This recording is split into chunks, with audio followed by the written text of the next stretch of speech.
Welcome back to the Battle Camp. If this is your first time watching my shit, please hit the subscribe button. If you've been here before, thanks for coming back.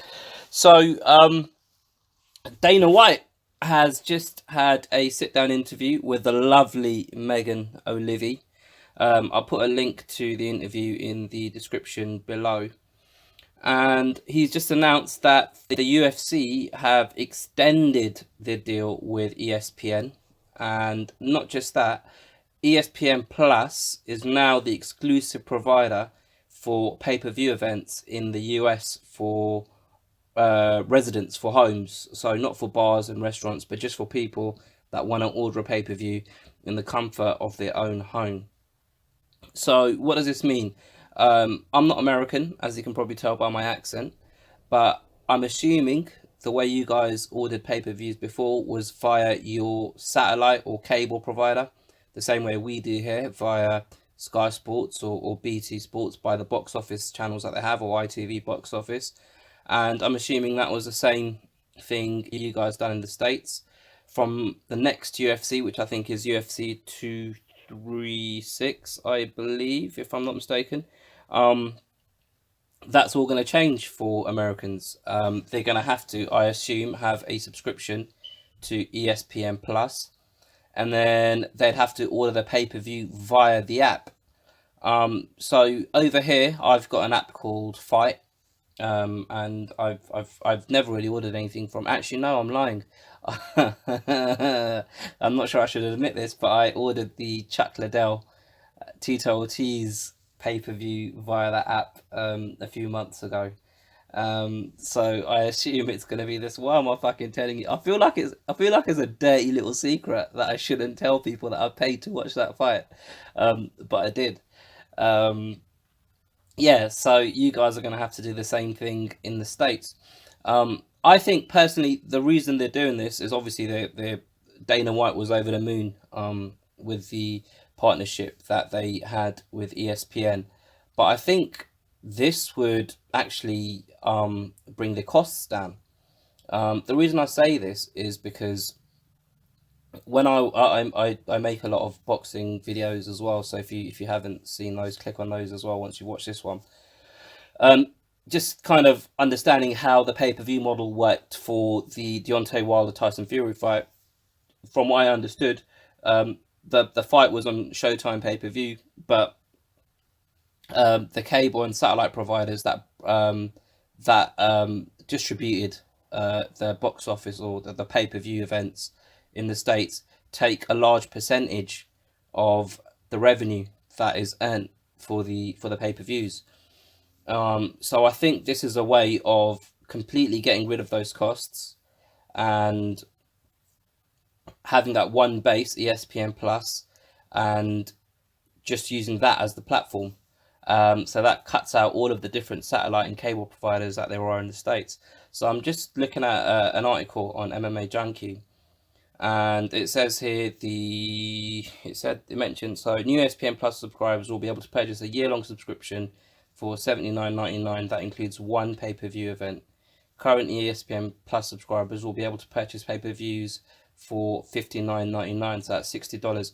Now I'm not sure what the cost was for UFC pay-per-view events.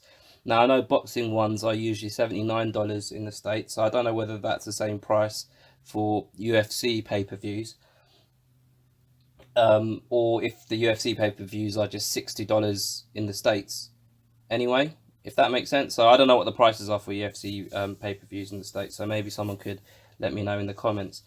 So I suppose that might, I don't know, I suppose it's a good thing for Americans, because I'm assuming if you're balls deep into MMA and the UFC like I am, you'd have an ESPN Plus subscription already just once this partnership was announced. So I don't think there'd be any extra cost for you on that front. It will just be pick and choose whichever pay-per-views you think are worth paying for. The other thing with this is obviously, like I said, I cover a lot of boxing in the videos that I make. This is a good move for ESPN Plus. So one of their competitors at the moment is DAZN, and DAZN have partnered with Bellator. And before the announcement was made that DAZN were going to partner with Bellator, ESPN. Actually, maybe it was after. I think ESPN partnered with the UFC after DAZN announced the Bellator agreement.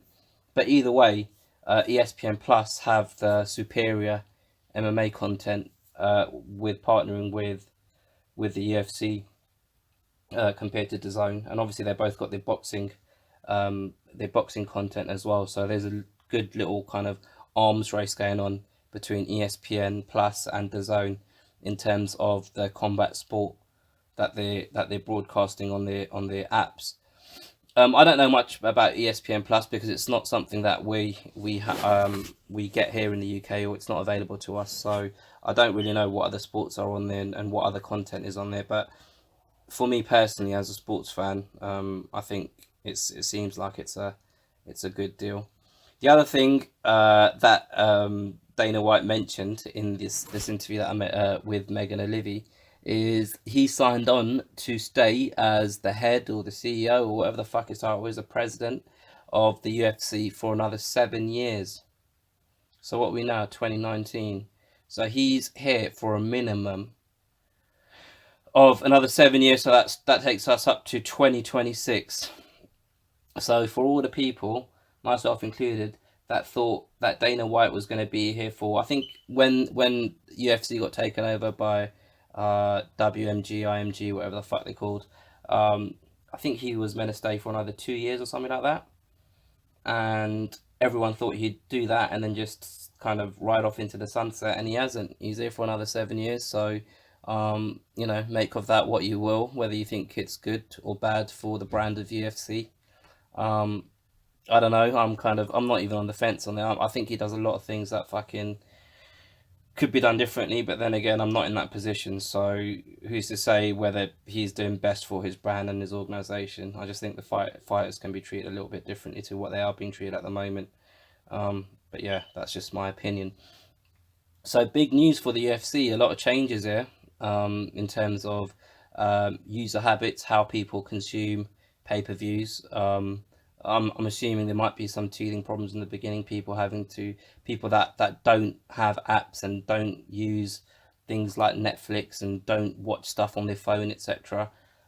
People that are just used to doing things the old school way, ringing up the cable provider or the satellite provider and ordering an event. They're going to have to change their habits. But to be fair, I think a lot of the audience that watch MMA are new school,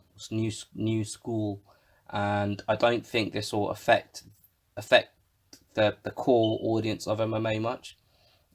In fact, I think a lot of the people that watch the UFC will welcome this change. All I've got to say is you just better make sure you've got a fucking stable broadband connection, because the last thing you want is to be ordering an event and it's fucking buffering because you've got shit internet. Yeah, let me know what your thoughts are. Put your thoughts in the comments below. I asked a couple of questions for the American viewers in this video, which I can't actually remember at the moment, but when I listen back I will remember. But feel free to answer them, and also feel free to share this with a friend, and don't forget to hit the subscribe button. I'll catch you guys next time. See ya.